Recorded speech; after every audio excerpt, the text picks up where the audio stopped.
ما شاء الله بارك الله فيك وزادك الله تقوى شيخنا الفاضل الله سبحانه وتعالى أكبرك يا خير بدن هكسيا هنجو أنفع محنكو إرادة أي كلمة داسي قيمك حنقول على أنا كريتشيني إن شاء الله تعالى إنك عمل فلان أولي بعيد قنقليان أولي أي كان وادركتها واحد عاي من لو تشيرو إلهي بأك سبحانه وتعالى ولا قدال كسو قال لي بروجرام كيني عن كل تلية تلام قادن يا أبو ضلحة واحد كسو دستان أبو ضلحة 1@gmail.com أدي الله سبحانه وتعالى ويراد إن شاء الله الإيميل أدو ترى بدن باور لها متقانا أي صادر سدين مددي أي نكلام مقنعين مركز إن شاء الله بإذن الله الكريم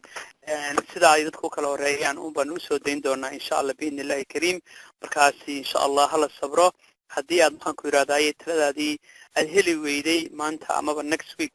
هذا تعهوده أي كسوجتها إن شاء الله تعالى مركز إن شاء الله بإذن الله الكريم إن السبرتان أيان إن شاء الله جعلنا هاي بإذن الله الكريم أن سائلك كوباد تلرادسك إن شاء الله بإذن الله الكريم وحويا حولي السلام عليكم ورحمة الله وبركاته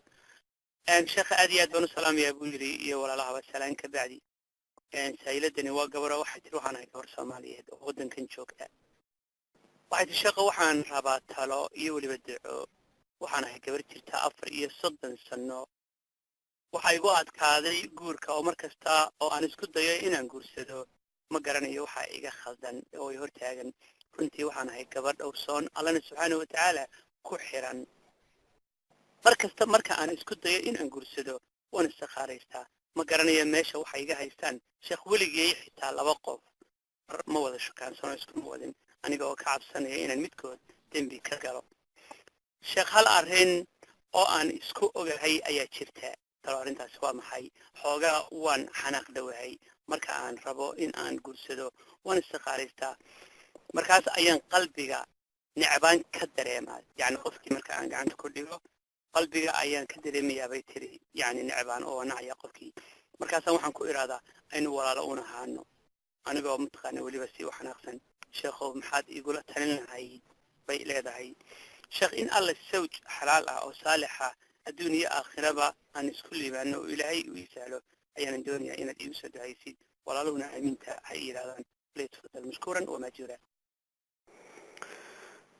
alxamdulilah wasalaatu wasalaamu calaa rasuuli illaah sala allahu calayhi wasalam wabacd waxaan gabadha ooga mahad celinayaa marka koobaad sida saraaxada badan ee runta badan ee ay da'deedana u xaqiijisay ee ceebaha ay leedahayna ay u caddaysay marka koobaad ducadan baa hormarinayaaye ilaahay waxaan kaaga baryi ayadooy muslimiin badan ku dhegaysanhayaan ama ku maqlayaan oo aan rajaynayo qof walbaba inuu qalbigiisa iyo carabkiisaba aamiin ka yidhaahdo oo gabadhaasi ducadan u ducaynayna ilaahay u aqbala tabaaraka wa tacaala ducadaasoo aqbalkeeda aan ka rajaynayno su'aalahan soo socda wakhtiyaalkan dhow inaannu mar labaad maqallo ducadii waa la aqbalay assamaatu halle helabaa ka dhacday gabadhina waxaa weeyaan ilaahay tabaaraka wa tacaala muraadkeedii waa siiyey taasaannu ka rajaynaynaaye saacado dambena waanu joognaa ilaahay waxaan u weydiinayaa gabadha muslimadda ah ee doonaysa in ay jidhkeeda xaaraamta ka ilaaliso doonaysa inay nisfu diinihaa diinteeda ee qaybta ka dhiman inay buuxiso doonaysa biidnillaahi inay adduunka ku soo biiriso awlaad u khidmaysa diin iyo dal iyo ayagaba u khidmaysa biidnillaahi tabaaraka wa tacaala ilaahay waxaan ooga barya wax kastooo caqaba ah oo dhib ah oo gabadha iyo kuwa lamidka ahee aamusan ee ama ka yar ama la-eg ama ka weyn ilaahay waxaan ka barya wixii caqaba ah oo dhiba oo ka hortaagan ilaahay inuu ka qaado tabaaraka wa tacaala ilaahay waxaan ka baryaa qalbigeeda inuu ka saaro cudurka ah ee maxaa la yidhaahdaa aan walaalo u noqonno cudur arrinta ku keenaysa qofka ay guurka ka wada hadleen ilaahay inuu ka saaro tabaaraka wa tacaala innahu waliyu daalika waalqaadiru calayh gabadhaas iyada ah waxay leedahay 34 sanaan jiraa ee guurkii baa igu adkaaday gabarh wanaagsanna waan ahay ilaahay tabaaraka wa tacaala wanaagga aad sheegatay ha kuu ziyaadiyo waxay sheegtay inay istikhaaro tukato waxay sheegtay xataa inay 2 nin isku shukaansanin ayadoo ka baqaysa inay isku dulmido insha allahu 2 nin iyo 3 bay isku shukaansan dhibaato ma leh laakiin markaad mid kamida aad u badato labadii kale runta u sheego waxaad ku dhahdaa nin baan xaggiisa u batay maca salaama maxaa yeelay haddaad hal uun mar walba ku ekaato waxaa laga yaabaa inay kuwii kale kaa baxsadaan laakiin 2 markaad isu keento 3 ood kana eegto adoon waqtiga ku dheereynaynin waxaa laga yaabaa in ilaahay tabaaraka wa tacaala mid ka soo saaro cudurkaaga waad sheegatay cudurkaaga saad ku daaweyn lahayd ka shaqee biidnillaahi tabaaraka wa tacaala famathalan cibaadada ood badiso kutubtii salafka ood in badan aqrido cafiska ood in badan aqrido xadiidka laa taqdab ood macaanidiisa si fiican bal u dhuuxdo cadhada iyo ceebaha ay leedahay iyo waxa ay in badan kaa tagsiisay iyo cirab xumadeeda inaad si fiican u dhuuxdo biidnillaahi tabaaraka wa tacaala horta taasna waan kugula talin lahaa oo ceebtaas ayadaa inaad iska zuuliso qadarka ilaahayna ku sabar ee shuruudaha haddaad shuruudo badan tahayna ee shuruudahaaga maxaa la yidhaahdaa meesha ka saar biidnillaahi tabaaraka wa tacaala haddii aad intaad yarayd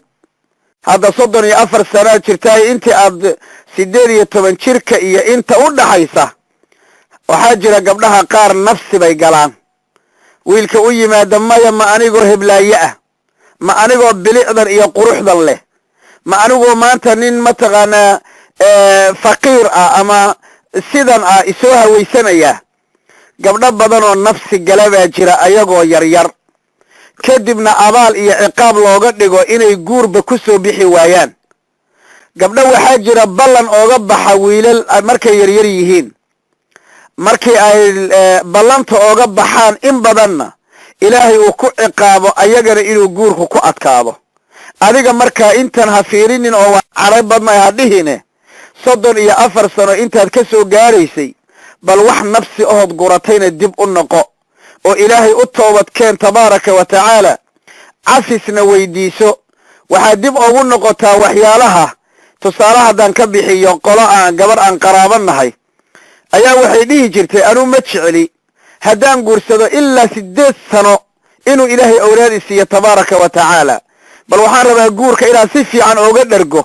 ilaahay tiibuu ku ciqaabay 1 sano markay joogtay bay bilowday inay ilmo raadiso ilaa ay 8 sano u dhammaatay waxaa weeye hadal kaa soo baxay ayaa laga yaabaa in lagugu ciqaabay ficil aad samaysay yaa laga yaabaa in lagugu ciqaabay qalbigaaga wax badan oo ku jiray oo yasid ahayd oo aad qof aragto ama yaraan ku guursanaya muxuu hadda ka guursanaya aad dhihi jirtoo kale yaa laga yaabaa in lagugu ciqaabay